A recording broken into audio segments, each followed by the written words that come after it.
Hello everybody, how are you all doing today? Today we are going to be doing a recommendations video. We are going to be talking about dystopian books. I'm so excited. You should be excited. I have a giant pile of books. In fact, I will show you. Da, da, da, da. Look at the, whoa, don't fall. Let me just fix this. Is it okay? Is it good? Yeah. So, this is kind of heavy.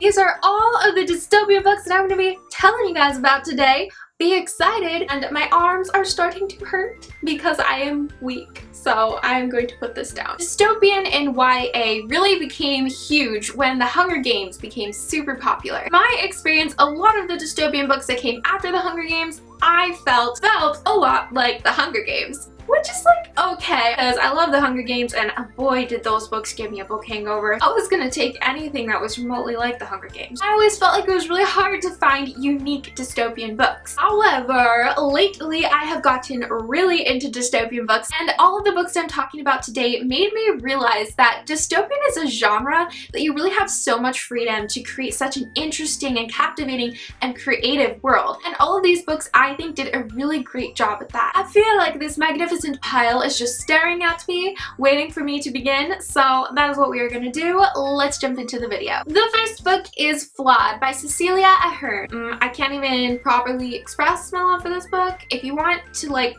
fully watch me gush over this book, you can go check out the book review that I did. I will try to spare you for today, but before I get into the summary, let me just say, oh my god, I love this book. I love it. It is beautiful, amazing, fantastic, fabulous, magnificent, excellent. I just had to get that out there. In this dystopian world, there is something called the Flawed Court, and the Flawed Court gets to decide which people in society are flawed. Something as easy as lying or making a simple misjudgment could put you at risk of being flawed. And if you are accused of being flawed, you are branded with an F, and the rest of society is basically forced to neglect you and treat you horribly. This book follows a girl named Celestine, and everybody in her life pretty much considers her to be perfect. That is, however, until Celestine makes one wrong decision one day that could potentially change her life forever. Going into this book, I was expecting a really action-packed, kind of cliche dystopian book about girls saving the world, blah blah blah blah blah, but this book was not at all that. This book did have action, it did have a little bit of that theme, but it was more so just a very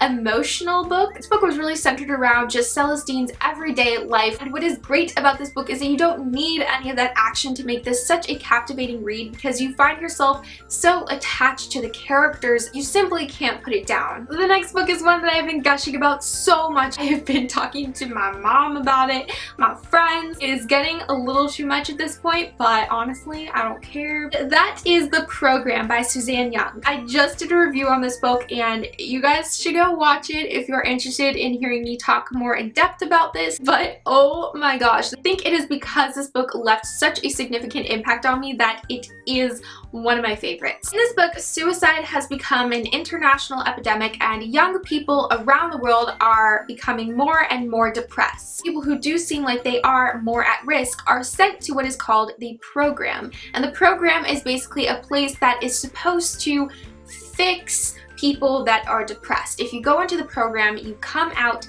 happy. However, the catch is that when you go into the program, they completely wipe your memory. This book follows a girl named Sloane and her boyfriend James as they are trying to protect each other and save themselves from becoming a victim to the program. This book had me curled up in a ball, just feeling horrible. I hope that doesn't make you not want to read this book, because really you should. I added it to my favorites list on Goodreads. I love it, love it, love it so much. Next we have The Book of Ivy by Amy Engle. I just read this book probably about a week ago, and I'm in love. In this book, the United States was destroyed by a nuclear war, and a group of survivors came together to create a new nation. There were two families within this group that would fight over which family would get to govern the new nation. This book follows a girl named Ivy Westfall, and Ivy is part of the family that lost, the Westfalls. Peace is maintained between these two sides by marrying the daughters of the losing side and the sons of the winning side every year through a yearly ritual. Ivy has turned 18, and it is her turn to marry the son of the winning side. And she's not just marrying any guy, she's marrying the president's son. She's not just marrying him, she has to kill him. Her family has come up with this plan for Ivy to kill her husband as a way of them regaining their power. I love the drama. I just love it so much. I devoured this book in probably a few hours. If you happen to be in a reading slump, but you also want to read a dystopian, definitely recommend this one. Next, we have Under the Never Sky by Veronica Rossi. I actually just finished this book last night. I started and finished this book last night. It was that good. This book, basically the world has become destroyed and there are groups of survivors that are living in these domes called the Reverie. Outside of these domes are people that are known as outsiders. This book follows a girl named Arya, and after her mother goes missing, through a series of events, Arya finds herself outside of the dome. She has no choice but to find a way to get to her mother with the help of an outsider. That was a really bad summary. There's so much more to this book. I really want to do a review on this. Let me know if you want to see that, because I definitely have a lot to say, a lot of emotions. Next, we have a book that is pretty popular, and that is The Young Elites by Marie Lu. In this book, a deadly fever swept through the nation and left survivors with strange markings on them. These markings are meant to signify powerful gifts, and this group of survivors is known as the Young Elites. I read this book a while ago, but I absolutely fell in love with it. I love Marie Lu. I think she's such a fantastic writer, and I think that she does dystopian so well. We actually have another book by Marie Lu, and that is Legend. In this book, what was once Western United States is now known as Republic, and this book follows two characters, June and Day. June comes from a successful family from one of the wealthiest districts. Day comes from the slums, and he's also one of the most wanted criminals. When June's brother is murdered, Day becomes the primary suspect. This leads to June trying to avenge her brother and Day trying to protect himself and his family. There is a lot more to this book and many secrets about the world that you have to find out when you read it. It was so long ago that I read it, but I remember when I did read it, I really loved it. Like I said earlier, I think that Marie Lu does a really great job with dystopian, and she does a really good job at writing those more action-packed kind of dystopian books. Next, we have Unwind by Neal Shusterman. This is a sci-fi dystopian futuristic thriller. It is so good, so creepy. I actually read this one not too long ago. In this book, there was a second civil war fought over reproductive rights, and abortion was made illegal. A system has been created where between the ages of 13 and 18, parents have the right to decide whether or not they want their children to be unwound. Unwound means that parents can decide for their children's organs to be transplanted into other people. This way, life technically doesn't end, and organs are given to people who need them.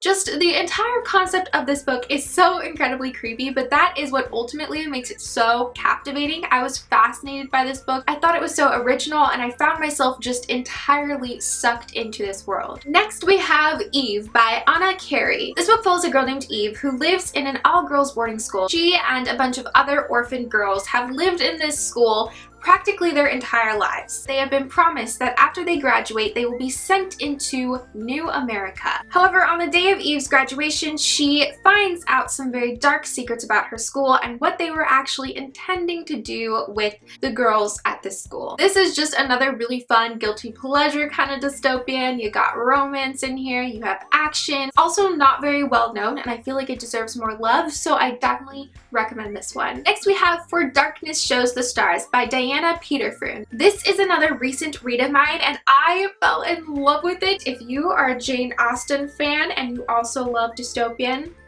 oh my gosh, you guys, this is going to be a treat for you. I may or may not have done a 20-page research project on Jane Austen in 8th grade, and I had to talk about her in front of a bunch of people, and nobody really loved her as much as I did, so it was probably really boring for them. I didn't even know that a dystopian book based off of a Jane Austen novel existed. When I found out, my mind was blown. So this book is basically inspired by Jane Austen's Persuasion, and I loved it. Such a wonderful love story, and I love the main character. Writing is so beautiful. It's so unique. This is not like any other dystopian I have read, and there's so much just like just so much. If you love Jane Austen and you love dystopian and you love this beautiful cover, definitely go and check this book out. This is for you for sure. Last but not least, we have a book that I'm actually currently reading, and I wanted to bring it up because it is a dystopian and it is awesome. The Bone Season by Samantha Shannon. The year is 2059 and it follows a girl named Paige who works in the criminal underworld of London. Paige is what is known as a dreamwalker, and that means that she has the ability to break into people's minds in order to attain information. I'm still reading it and figuring it out, so I can't really tell you that much about it so far, but I'm loving it. I'm sucked into this world right now. It is all I want to do. I'm probably gonna go read it as soon as I finish filming. I will be doing a review on it, so keep your eyes out for that. And those are all of the dystopian books that I'm going to be recommending today. I really hope that you guys enjoyed that. I have really enjoyed reading dystopian lately, although I am dystopian out. All of the books that I talked about today I think are so good and so different and unique. Before I wrap things up, I would love for you guys to let me know in the comments what is your favorite dystopian book. I am gonna wrap things up, so I hope that you guys enjoyed this recommendations video. Hopefully it was helpful for you. If you did enjoy this video, please give it a big thumbs up. I hope that you'll go and have yourselves a fabulous day, and I will see you guys next time.